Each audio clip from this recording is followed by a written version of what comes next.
Sam Pitroda ने ऐसा x ray कर दिया है उस मैनिफेस्टो का कि अब राहुल गांधी जी भी कुछ बोल ले या कांग्रेस का कोई प्रवक्ता कुछ बोल ले, आप सभी जानते हैं अगर एक बार एक्सरे हो जाए फिर कितना भी कपड़े से ढकने का प्रयास करो वो हकीकत सामने आ जाती है। तो वो हकीकत अब पूरी तरीके से खुलकर सामने आ गई है। जिस प्रकार की बातें उन्होंने कही वो मैं कह सकता हूं उनकी पार्टी के एक हाईटेक व्यक्ति ने कही है जो बड़े दिमागदार माने जाते हैं, who is considered to be the brain behind. So the brain behind has been categorically elaborated the nefarious design of Congress party.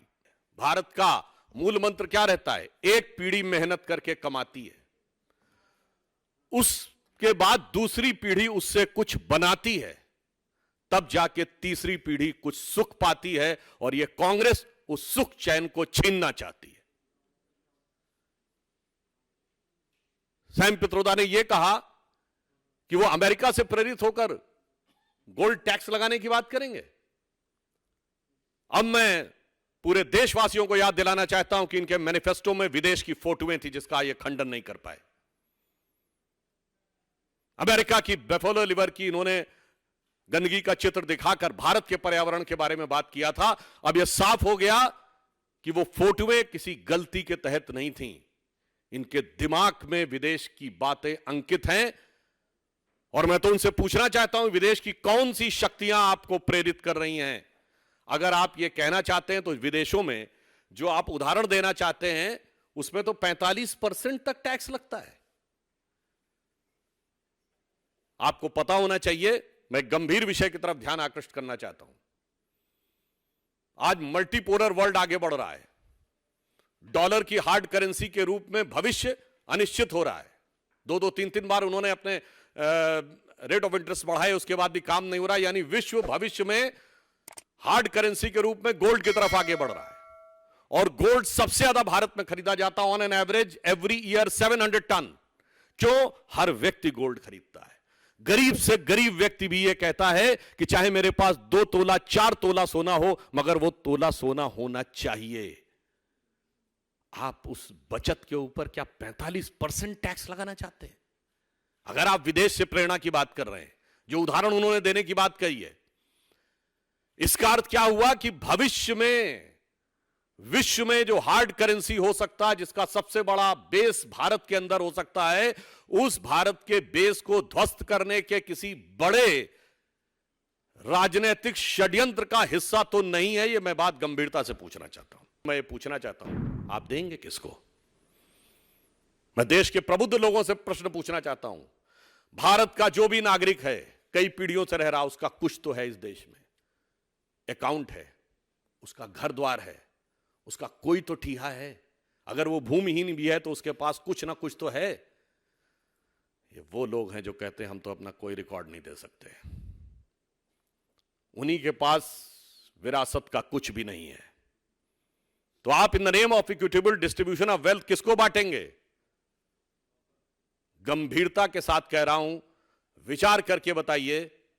वही जो घुसपैठी है वही तो कहेंगे ना हमारे पास तो कुछ भी नहीं है, हमारे पास ना कोई इनहेरिटेंस है, ना हमारे पास कोई पैसा है, ना हमारे पास कोई जमीन है, ना कुछ नहीं है। तो साहब आपके हिसाब से वो भूमिहीन वाली कैटेगरी में आएंगे। और मैं एक और बात कहना चाहता हूं, आप सभी पत्रकारों से जाके देखिए, राहुल गांधी जी की तथाकथित न्याय यात्रा में सबसे ज्यादा भीड़ कहां पे थी? कांग्रेस के ट्विटर हैंडल से देखिएगा। जब यात्रा गुवाहाटी से शुरू हुई है तो उस इलाके में जो धुबरी, बरपेटा, करीमगंज, बंगाल का मालदा, जाके देखिएगा, यही तो डेमोग्राफिक चेंज वाले इलाके हैं। इसलिए मैं ये बात स्पष्ट रूप से कहना चाहता हूं कि कांग्रेस पार्टी के बहुत खतरनाक इरादे देश के अंदर अब जन जन के घर के अंदर तक पहुंचते हुए दिखाई पड़ रहे हैं। खतरा कितना बड़ा है इसको समझिए कि इंडी गठबंधन का एक प्रमुख दल कम्युनिस्ट पार्टी ये कहती है कि भारत का जो आणविक भंडार है वो समाप्त कर देंगे, न्यूक्लियर वेपन समाप्त कर देंगे। और कांग्रेस पार्टी कहती है कि आपके घर के अंदर जो भी भंडार है, थोड़ा बहुत धन अन्न जो कुछ भी है, हम उसको भी खींच लेंगे।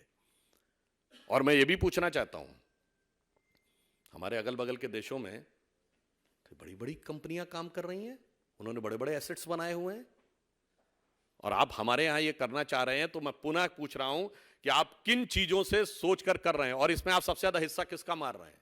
हम सिर्फ आरोप नहीं लगा रहे हैं, सब प्रमाण बोल रहे हैं।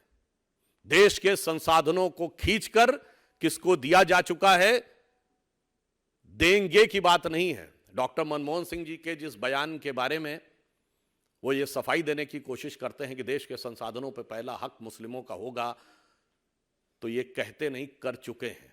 आज मैं आपसे पूछूं कि भारत सरकार के किसी भी विभाग के बाद कौन सा ऐसा गैर सरकारी संस्थान है जिस पे सबसे ज्यादा जमीन है?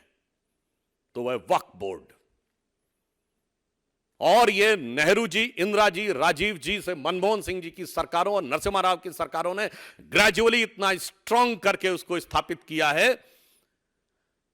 तो आप संसाधनों पर हक देने की बात का बचाव नहीं कर चुके, दे चुके हैं। सरकार के बाद सबसे ज्यादा अगर लैंड है तो वक्फ बोर्ड के पास है। इसलिए मैं अंत में सिर्फ यह कहना चाहता हूं, आगे बहुत अंधेरा है और संभल कर चलना है, क्योंकि ये वो शक्तियां हैं जिन्होंने देश की वास्तविक शक्ति कभी उभरने नहीं दी।